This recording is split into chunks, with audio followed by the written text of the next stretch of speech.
Há quem diga que aquela classificação feita pela biologia entre os machos e as fêmeas de algumas espécies, dividindo-os em alfas, betas e etc., não se aplicaria aos seres humanos por carecer de critérios científicos. Afinal de contas, nós somos muito mais complexos que os animais e não estamos sujeitos aos mesmos determinismos que eles. Sem entrar no mérito aqui dessa questão especificamente falando, deixo claro de antemão o seguinte: esse vídeo não possui caráter científico. Repita comigo, não possui caráter científico. Antes, é uma experiência um tanto quanto entusiasta, baseada aqui em critérios conjecturais e um tanto quanto ensaísticos. Portanto, presta-se a uma boa conversa de bar. E é exatamente esse o objetivo desse vídeo: trazer um assunto para uma boa conversa de bar. Portanto, misturo aqui novamente dois quadros do nosso canal: o nosso querido Conversa de Bar com o nosso quadro Você Está em Xeque. Senhoras e senhores, sejam muito bem-vindos a esse canal.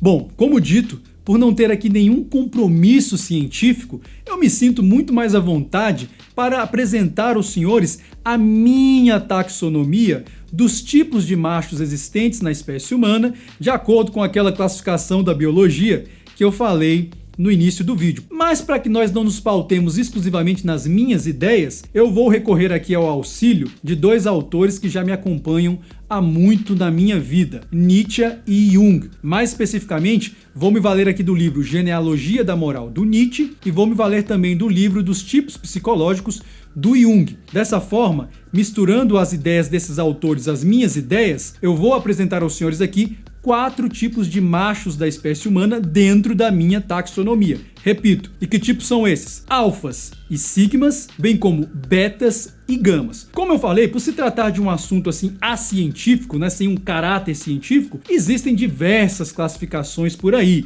Algumas pessoas acrescentam letras, outras retiram, bem como acrescentam ou suprimem características, mas tudo isso é feito de forma bastante arbitrária. De qualquer forma, como é que vai funcionar a nossa análise aqui? Primeiro eu vou apresentar a vocês os dois tipos dominantes, na minha opinião, que são os alfas e os sigmas. Vou apresentar as características comuns a esses dois grupos e depois vou apresentar a diferença entre eles. Na sequência, vou fazer a mesma coisa com os tipos subordinados ou subdominantes, quais sejam os betas, que são a sombra dos alfas, e depois os gamas, que são a sombra dos sigmas. E na sequência, então, apresento o que existe de comum a esses dois subgrupos, né? E depois vou apresentar a diferença entre eles. Não tenho nenhum objetivo de ofender ninguém aqui com este vídeo, embora, infelizmente, isso seja algo cada vez mais difícil hoje em dia. Mas já vou adiantando o seguinte: ofender-se com um vídeo como esse aqui é algo bastante sintomático. Apresentando então as características comuns aos dois tipos dominantes, eu os descreveria como sujeitos possuidores da moral do nobre ou do senhor, em termos nietzschianos. São indivíduos proativos, ou seja, chamam a responsabilidade para si e não ficam esperando que outros façam por eles o que eles mesmos podem fazer. Evitam reclamar, pois sabem que tal atitude é no mais das vezes inútil e não resolve nada. Os alfas e sigmas agem de acordo com seus próprios valores, sendo irrelevantes a axiologia social e as avaliações externas. Daí, não aceitarem ser avaliados ou, no máximo, aceitarem ser avaliados apenas por seus pares. Mesmo quando reagem a algo, o fazem a partir de seus próprios valores, e não por vingança ou qualquer outro motivo tacanho. Por isso, quando querem poupar alguém, o fazem mesmo quando outros exigiriam sua punição. Por outro lado, eliminam a ameaça sem qualquer peso na consciência se isso for necessário. Possuem autonomia e independência, sendo fiéis a si mesmos até o fim. São pessoas inteligentes, podem ter um gênio voltado para o bem ou para o mal. Têm orgulho de sua virilidade e não se sujeitam a mulher alguma, mantendo sempre a dominância em um relacionamento. São sempre fatalistas e preferem morrer em glória a ter uma existência segura, mas medíocre. Existe ainda uma característica em comum a esses dois tipos que penso ser fundamental. Ambos têm uma profunda consciência de sua própria transcendência. É exatamente essa característica que lhes dá tanta confiança e destaque em sua existência. Particularmente, penso ser impossível qualquer consciência alfa ou sigma sem uma profunda consciência metafísica. Eu diria que os alfas e os sigmas são os budas da masculinidade. Entretanto, existem diferenças entre eles. Os alfas são mais coletivistas. Geralmente são pessoas carismáticas e possuem espírito de liderança. Tornam-se o centro da atenção nos ambientes que frequentam. São extrovertidos dentro da classificação junguiana, ou seja, têm uma existência mais objetiva do que subjetiva. São empresários, sacerdotes ou políticos de destaque, por exemplo. Os alfas estão mais para o tipo do herói, no caso positivo, ou do grande vilão, no caso negativo. O leão é um exemplo desse tipo de macho no mundo animal. Os sigmas, por sua vez, são mais individualistas e menos dados ao convívio social. Não são necessariamente tímidos, apenas reservados no mais das vezes. São indivíduos enigmáticos e exercem uma atração diferente da atração dos alfas, que é mais centrípeta. Os sigmas exercem uma atração centrífuga, por mais paradoxal que seja essa expressão. Não gostam de liderar, mas também não aceitam lideranças. São introvertidos, dentro da classificação junguiana.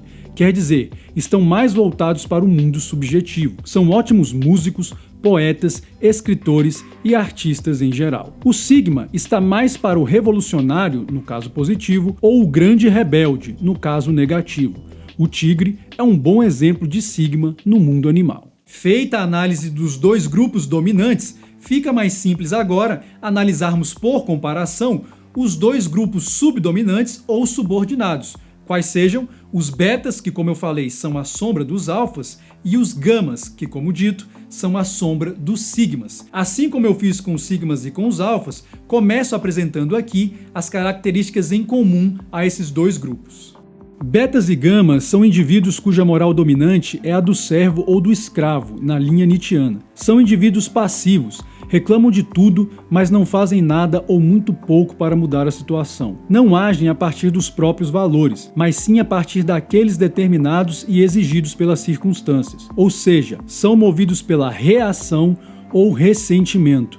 Portanto, é difícil encontrar autenticidade nesses grupos, posto dependerem de validação externa. Não possuem independência e estão sempre culpando alguma situação ou alguma pessoa por seu fracasso. São carentes de uma voz de comando, tendo muito pouca capacidade de iniciativa. Seguem os modismos, mesmo quando eles não fazem sentido algum para si mesmos. São crédulos no sistema e não possuem senso crítico, geralmente se apegando ao senso comum. São reféns emocionais das mulheres com quem se envolvem, permanecendo no polo passivo da relação. São coadjuvantes na própria história. Porém, da mesma forma que entre alfas e sigmas, também existem diferenças entre betas e gamas.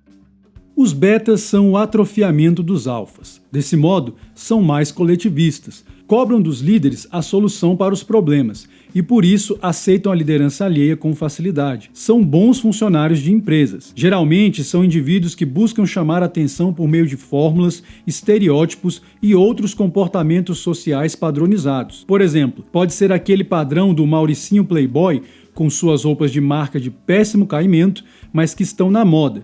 Ou então aquele Zé Droguinha com as respectivas indumentárias e acessórios, falando com aquela voz de lesado bem característica. Não possuem descrição e geralmente não possuem senso de proporcionalidade. Servem, por exemplo, como bons palhaços da turma e quando tentam ser sérios, provocam um espetáculo sofrível de melodrama. Também podem ser os famosos amiguinhos das mulheres, eternamente colocados na friend zone. São do tipo extrovertido na linha junguiana. Os gamas, por sua vez, são a degeneração dos sigmas. São mais individualistas e, na verdade, tendem ao isolamento, com dificuldades de sociabilidade, sendo tímidos muitas vezes. Têm dificuldade de subordinação, mesmo não conseguindo organizar a própria vida. São introvertidos e, por isso, podem se tornar nerds, fãs de tecnologia e ficção, sendo que essa última característica talvez pudesse ser atribuída a uma outra classificação específica que alguns chamam de lambda,